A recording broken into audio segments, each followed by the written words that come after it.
Hello everyone. Today, I'd like to share another simple way to grow dragon fruit in a small space. And even with limited room, the results can still be very rewarding. Let's begin.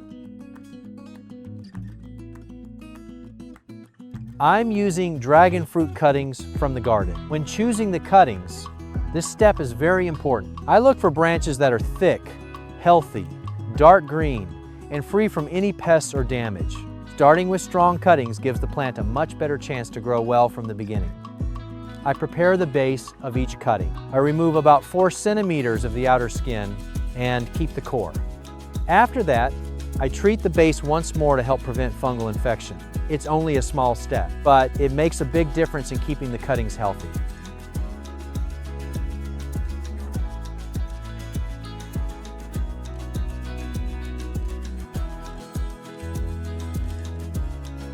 Today, I'm reusing an old tire together with a piece of plastic mesh to create a new planter for the dragon fruit. It's simple, practical, and a very nice way to grow in a small area.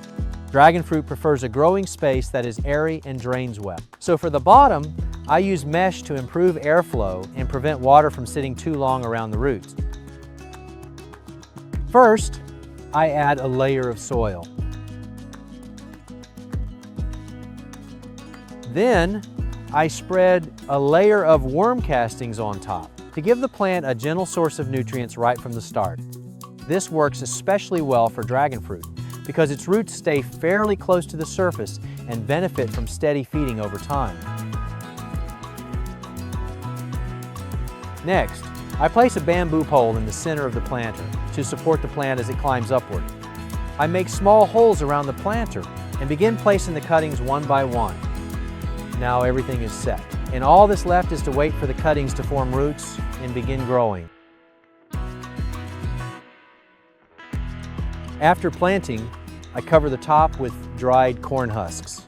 This helps hold moisture in the soil, keeps the root zone airy, and also helps reduce weeds naturally. It's a very simple method, but one that brings real value in the garden.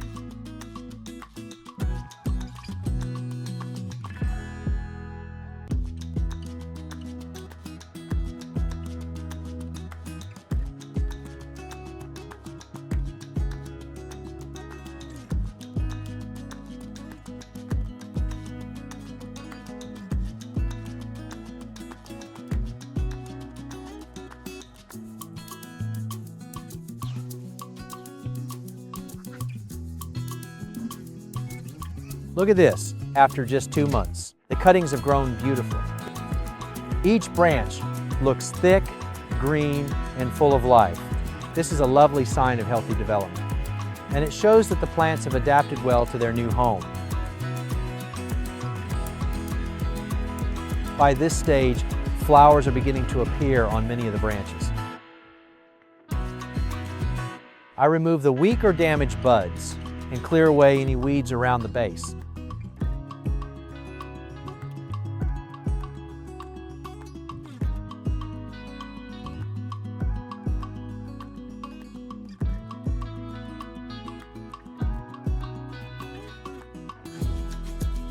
At this point, I also add more nutrients to support stronger flower growth, reduce bud drop, and help the plant set fruit more successfully.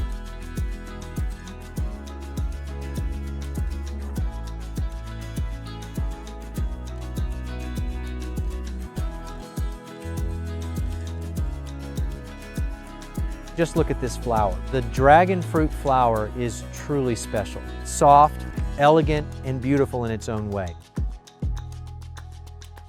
Normally, these flowers open at night, and by the time sunlight arrives, they slowly begin to close and fade. It's a short moment, but a very meaningful one, because after the flowers fade, the young fruits begin to form.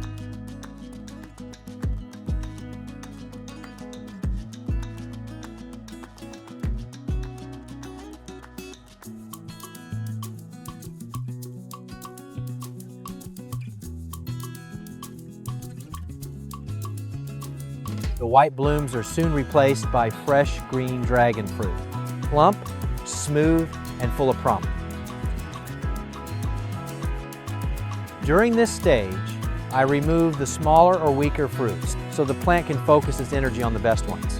This helps the remaining fruits grow larger, healthier, and ripen more evenly. And now we wait a little longer.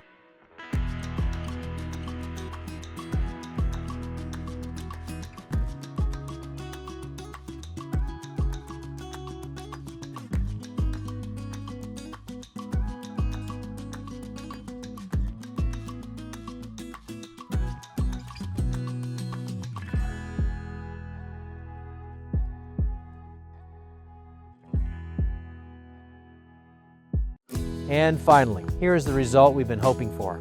The dragon fruits are full, evenly ripened, and beautifully colored. They look fresh, healthy, and very satisfying to see.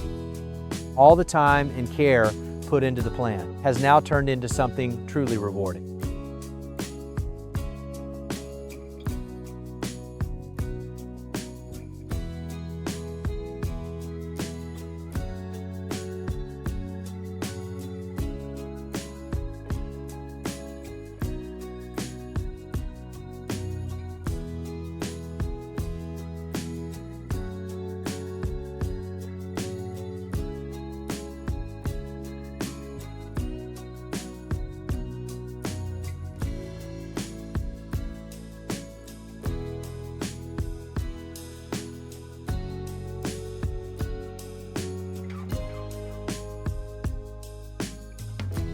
Now it's time for the harvest. There is always a special feeling when you pick ripe fruits with your own hands from a plant you have cared for yourself.